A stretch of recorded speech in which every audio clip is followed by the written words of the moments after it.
The mirror in the training hall held a reflection that did not move.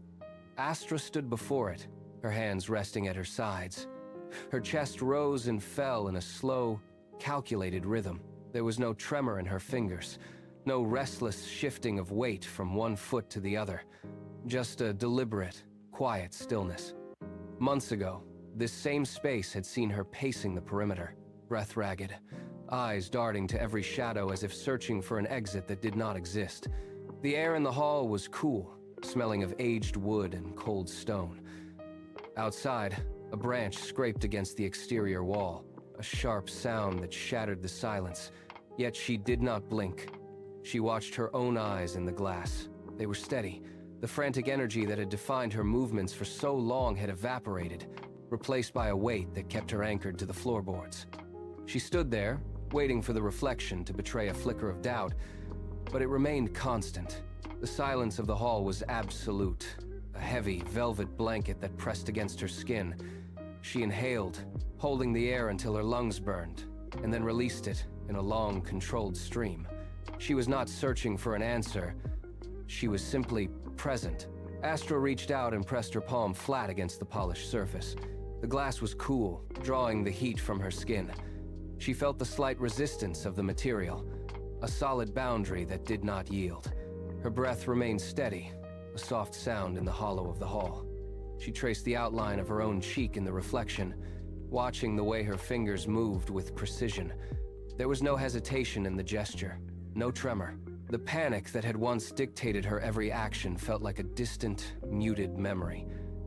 She leaned forward, the tip of her nose nearly touching the cool pane. Her gaze was locked onto her own reflection, unwavering and sharp. She spoke, her voice low and resonant, carrying clearly through the stillness of the room. "I do not feel lost anymore." The words hung in the air, devoid of doubt or the frantic edge that had defined her for so many months. She pulled her hand back, the absence of the glass leaving a lingering sensation on her fingertips. She stood tall, her posture fixed, fully inhabiting the space she had claimed. The room seemed to quiet further around her, as if the very walls were acknowledging the change in her resolve. She was no longer wandering through the dark. The mirror remained, but the image within it fractured. The training hall vanished, replaced by the suffocating density of a forest at night. A younger version of herself stumbled over a protruding root, her arms windmilling to regain balance. She hit the damp earth hard, the impact jarring her teeth.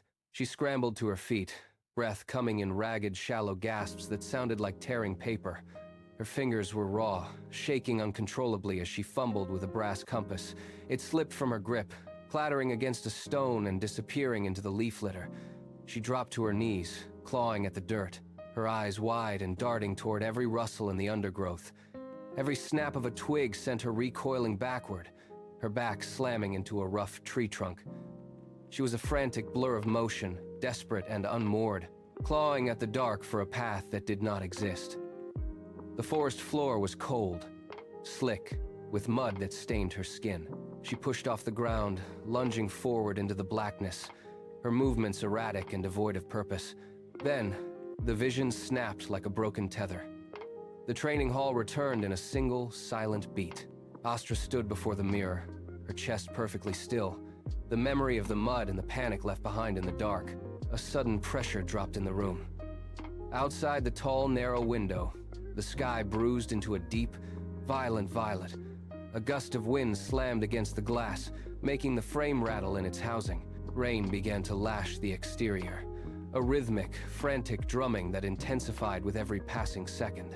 Lightning flickered across the panes, casting long, jagged shadows that stretched across the floor. The air inside turned cold, drawing moisture from the stone walls. Outside, trees bent nearly to the breaking point, their branches whipping in a chaotic, tangled dance. Yet, Astra did not move. She remained standing by the mirror, her weight evenly distributed on both feet. Her eyes followed the streaks of water coursing down the glass, but she did not blink when the thunder cracked directly overhead. The floorboards vibrated under the impact, a low hum that traveled through the soles of her boots. She did not reach out to brace herself. She did not recoil. She stood as a singular static point in a room filled with shifting light and sound. The storm threw itself against the building, demanding a reaction. But Astra remained entirely unswayed. She breathed with the slow, deliberate pace of a deep forest, unaffected by the turbulence raging just inches away. The tempest outside continued its assault, but the focus of the room had shifted. Astra turned away from the glass, her movement fluid and deliberate. She did not rush. She did not check her surroundings for threats. The training hall was quiet, save for the muffled roar of the wind against the stone masonry. Near the doorway, Saul leaned against the timber frame, his presence as steady as the floor beneath them. Astra walked toward him, the distance between them closing with measured, silent steps. She stopped a few feet away, her arms resting naturally at her sides. She looked at him, searching his face for a reflection of the change she felt within her own chest. The air between them felt thin, charged with the weight of her uncertainty. She held her posture, refusing to fidget or look away. She spoke, her voice clear and cutting through the background noise of the rain. Am I still becoming, or have I already become? The question hung in the space, demanding an answer that neither the mirror nor the storm could provide. She waited for him to move, her eyes fixed on his, the silence between them stretching until it felt brittle. She was poised on the edge of a definition, waiting for him to weigh in on the transformation that had taken place. Sol pushed off the timber frame, his weight shifting forward. He did not provide an immediate answer, allowing the silence to thicken instead. His boots thudded against the floorboards, a slow, rhythmic cadence that drew closer with every step. He stopped directly in front of her, closing the gap until the heat of his presence was palpable. He reached out and placed a hand on her shoulder. The pressure was heavy, firm, and grounding. It forced her to focus on the contact point, anchoring her to the floor. Astra looked up, waiting for the definitive label she had been seeking, but Saul shook his head once. He tightened his grip slightly, then spoke. You are not a destination. You are a living process. The words hit the space between them like a physical weight, dismantling the rigid structure she had built around her own progress. She felt the tension in her neck dissipate. Her shoulders dropped, the line of her posture relaxing under his hand. She did not lean into him, but she stopped holding herself in such tight, defensive alignment. The urgency of the question faded, replaced by the reality of the moment. She realized that the search for a final state had been the very thing keeping her in motion, and now that cycle was breaking. Astra closed her eyes, pulling a long, slow breath into her lungs. The air inside the room seemed to hold its state, waiting for her next move. She exhaled, and the tension that had defined her movements for months finally vanished. When she opened her eyes, the pupils were steady, focused with a clarity that felt sharp enough to cut the air. She looked at the center of the room. A faint ripple began to spread outward from where she stood, distorting the light like heat rising from pavement.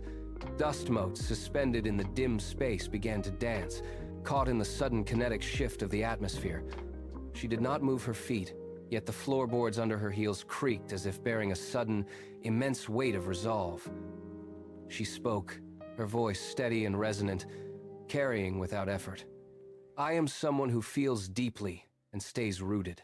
I see clearly, and I choose wisely. With every word, the ripple intensified, pushing against the walls and causing the wooden beams to shudder.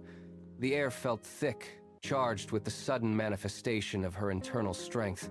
She remained perfectly still, a single point of absolute calm while the space around her bent to accommodate her new, unshakable foundation. The air continued to vibrate, but the chaotic energy began to refine itself, drawing inward toward the center of the room. Astra did not blink. Her eyes remained locked on the space ahead, the irises clear and unclouded. Around her, the lanterns, which had been flickering against the draft, began to stabilize. The flames stopped their erratic dance, lengthening into steady, vertical needles of gold. The light pushed outward, no longer pulsing, but washing over the wooden surfaces with an even, constant intensity. Shadows that had been stretched and distorted across the floor pulled back, shrinking until they sat neatly beneath the furniture. The room felt suddenly hollowed out and filled with this new, quiet luminosity. Astra's chest rose and fell in a slow, rhythmic cycle. mirroring the unwavering light of the candles. She held her position, her posture stripped of all previous hesitation. The hum of the atmosphere dropped, the pressure equalizing until the air felt still and perfectly ordered. She shifted her weight, the floorboards silent beneath her feet. The transformation was complete. The light was no longer fighting the dark. It was simply consuming the space, bright, steady, and entirely within her command. She stood as the anchor point for the entire room, the brilliance reflecting back in her eyes. Astra turned her head, the movement fluid and deliberate. Her gaze locked onto the heavy wooden door that led out to the village. The light from the lanterns bathed the threshold in a warm, unyielding glow. She took a half step toward the exit, her hands unclenched at her sides. "I think I am ready to guide others," she said. Her voice carried the weight of her recent shift, devoid of the doubt that had once colored her words. Saul stood by the wall, watching her with a stillness that matched her own. He offered a thin, knowing smile, the corners of his mouth lifting just enough to acknowledge the weight of her choice. He nodded once, a sharp, decisive motion that broke the silence of the room. "Then do not teach from perfection," Saul replied, his voice low and firm. "Teach from truth." Astra paused, the implication of his words settling between them. She looked at her own hands, then back at the door. She understood the distinction. Perfection was a static goal, but truth was a moving, breathing reality. She exhaled, the air in the room shifting as she accepted the directive. She was no longer looking for a finished state. She was looking for the path she would walk with those who followed.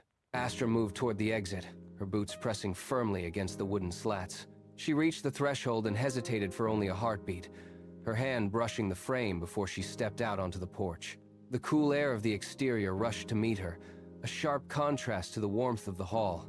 She looked toward the horizon, where the first gray light of dawn began to bleed into the sky. "I am not searching anymore," she said, her voice steady and projecting into the open space. "I am walking." She took another step, leaving the doorway behind. Inside, the lanterns began to dim, their flames shrinking into thin blue threads before vanishing entirely. Each wick went dark in rapid succession, the sound of the air rushing to fill the void left by the fire. The room sank into a deep, quiet shadow. Astra did not look back. She stood at the edge of the porch, her gaze fixed on the distance. The path ahead was visible, winding away from the village and into the open land. She shifted her weight, took a steady breath, and began to move forward. The hall remained silent, its purpose served, while she stepped into the vast, unwritten space of the morning.